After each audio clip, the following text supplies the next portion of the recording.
లోకేష్ మాటలు ఏదైతే బల్కచెర్ల ఎలా కట్టుకోవాలో తెలిసి అనే ఒక మాట మాట్లాడుతున్నాడు. అంటే దాన్ని ఎలా చూడాలి, ఎట్లా కట్టుకోవాలనుకుంటున్నారు? అండి ఇప్పుడు ఈ కాంగ్రెసు ముఖ్యమంత్రి రేవంత్ రెడ్డి కానీ, నీలమంది ఉత్తమ్ కుమార్ రెడ్డి కానీ, వీళ్ళ సిగ్గులేనితనానికి, వీళ్ళ బానిస మనస్తత్వానికి ఇలా మళ్ళొకసారి తెలంగాణ ప్రజల ముందు బయటకు వచ్చిన వాళ్ళు. లోకేష్ ఎవరండి? ఆంధ్రప్రదేశ్లో మంత్రి అయితే అయి ఉండొచ్చు, తెలంగాణ ప్రజలకేంటి చంద్రబాబు కొడుకు అయితే అయి ఉండొచ్చు. వాళ్ళ అయ్యనే మెడల్ నుంచి కేసీఆర్ తెలంగాణ సాధించిండు. మీ కనీసం సిగ్గు లజ్జ ఏముండదా మీ మంత్రులకు? అసలు నేను ఎట్టి పరిస్థితుల్లో బనకచెర్ల తీసుకొని పోతా, లింక్ చేస్తాను నేను లోకేష్ సవాల్ వేస్తుంటే వీళ్ళు మాట్లాడరా అండి? ఒక్క మాట మాట్లాడరా?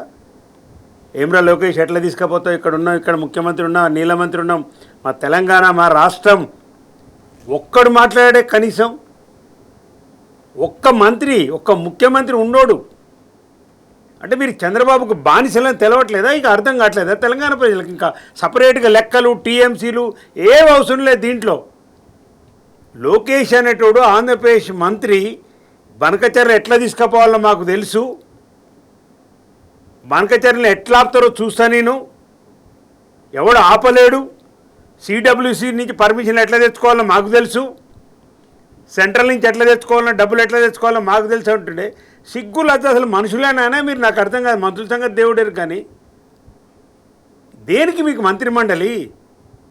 ముందులో పైలట్ వెనుకో పైలట్ తిరగడానిక? తెలంగాణ నీళ్ళు కాపాడే బాధ్యత మీ మీద లేదా? నీళ్ళ మంత్రి ఉత్తమ్ కుమార్ రెడ్డి నీకు సోయి లేదా? రేవంత్ రెడ్డి నువ్వు ముఖ్యమంత్రివి. శాశ్వతంగా తెలంగాణ నీటి హక్కులు 200 టీఎంసీ దొబ్బుకొని పోతుంటే, కుట్రలు చేస్తుంటే దాంట్లో నువ్వు భాగస్వామి అయ్యి ఇవాళ తెలంగాణ ప్రజలు భావితరాలకు రావాల్సిన నీళ్లను నువ్వు ఇవాళ నాశనం చేయట్లేవా? తెలంగాణ నీళ్ళని ఏం సమాధానం చెప్తారు మీరు? ఎందుకో మాట్లాడరు కాంగ్రెస్ నాయకులు ఒక్కరు కూడా. ఈ మేధావులు ఏడ తెచ్చిరండి? కోదండరాం ఏడబోయిండు, ఆకులూని మురళి ఏడబోయిండు, ఐఏఎస్ ఆఫీసర్లు, ఐపీఎస్ ఆఫీసర్లు, ప్రొఫెసర్లు వాట్ దూటని ఏం మాట్లాడరే? మీ నోరులు ఎందుకో బొంగిపోయినాయి.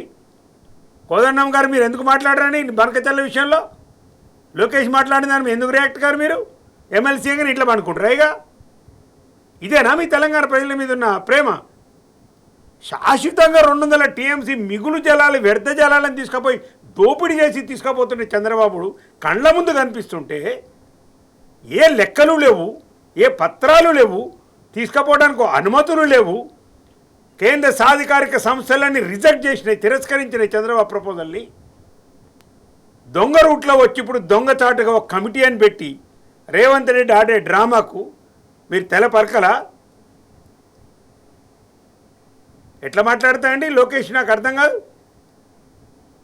నీ అయ్యని అడుగు, తెలంగాణ పవర్ ఏందో తెలుస్తుంది, తెలంగాణ పోరాటం ఏందో తెలుస్తుంది, కేసీఆర్ పోరాటం ఏందో తెలుస్తుంది. ఎన్ని కుట్రలు చేసినా, మీ అయ్య ఎన్ని కుట్రలు చేసినా కానీ ఏం చేయలేకపోయిండు. తెలంగాణ 14 సంవత్సరాలు కొట్లాడి సాధించిండు కేసీఆర్ గారు.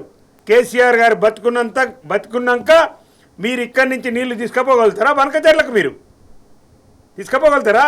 మీ అయ్య తీసుకుపోలేడు, నువ్వు తీసుకుపోలేడు, నీ బ్రహ్మదేవుడు కూడా తీసుకుపోలేడు.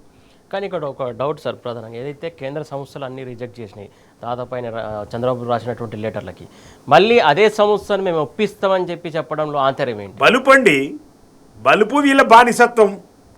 అంటే నీకు ఒక 17-20 ఎంపీలు రాగానే నీ మీద కేంద్ర ప్రభుత్వం ఆధారపడి, మోడీ ప్రభుత్వం ఆధారపడినంత మాత్రాన ఇక చట్టాలు ఉండవు, కోర్టులు ఉండవు, రూల్స్ ఉండవు, రెగ్యులేషన్స్ ఉండవు, ఏది ఉండదా?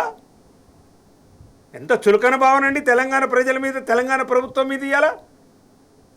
అంటే మా ఇష్టం వచ్చిన నీళ్ళు తీసుకుపోతాం ఏంటి? ఇది బనకచెర్ల బ్యాక్గ్రౌండ్ కూడా మనం ఆలోచన చేయాలి, ప్రజలకు అర్థం కావాలి. చంద్రబాబు నాయుడు ఏమంటున్నాడంటే, ఇప్పుడు గోదావరిలో 3000 టీఎంసీలు నీళ్లు ప్రతి సంవత్సరం సముద్రంలో కలుస్తున్నాయి. వృధాగా సముద్రంలో కలిసే నీళ్ళని తీసుకుపోయి ఇది ఏంటిది గోదావరి కావేరీ నదుల అనుసంధానం అని పేరు పెట్టిండు. అది చేయవలసింది NWDA, national water development authority, రాష్ట్ర ప్రభుత్వంగా చేయవలసింది. వాళ్ళ లెక్కలు తేల్చాలి ఫస్ట్. NWDA ఇంతవరకు దీంట్లో ఇన్వాల్వ్ కాలేదు, కేంద్ర సంస్థ. అది చేయాలి. దేశంలో ఎక్కడ నదులు అనుసంధానం చేయనా వాళ్ళు చేయాలి, వాళ్ళు ఏం తేల్చలేదు. ఈయన ఏమంటారు, కావేరీ అనుసంధానం అని చెప్పి దొంగ నాటకాలు ఆడి దీని నుంచి గోదావరి నీళ్లను కృష్ణా బేసిన్ ద్వారా పెన్నాకు తరలించాలి, రాయలసీమకు నీళ్ళు ఇవ్వాలని ఈయన ప్రాజెక్టు.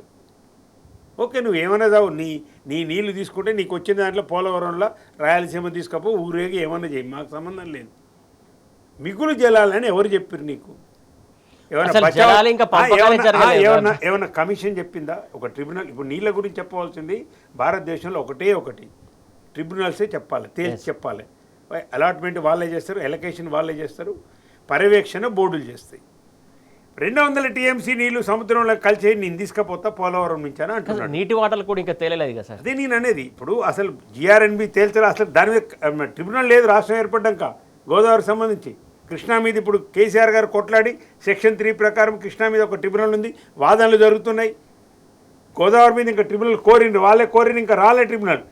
కుట్ర ఇదే నేను అనేది. చంద్రబాబు కుట్ర ఏంటంటే ట్రిబ్యునల్ రాకముందే ఈ 200 టీఎంసీ మీద హక్కులు సంపాదిస్తే శాశ్వతంగా మనకు 200 టీఎంసీ తెలంగాణకు హక్కు కోల్పోతాం మనం.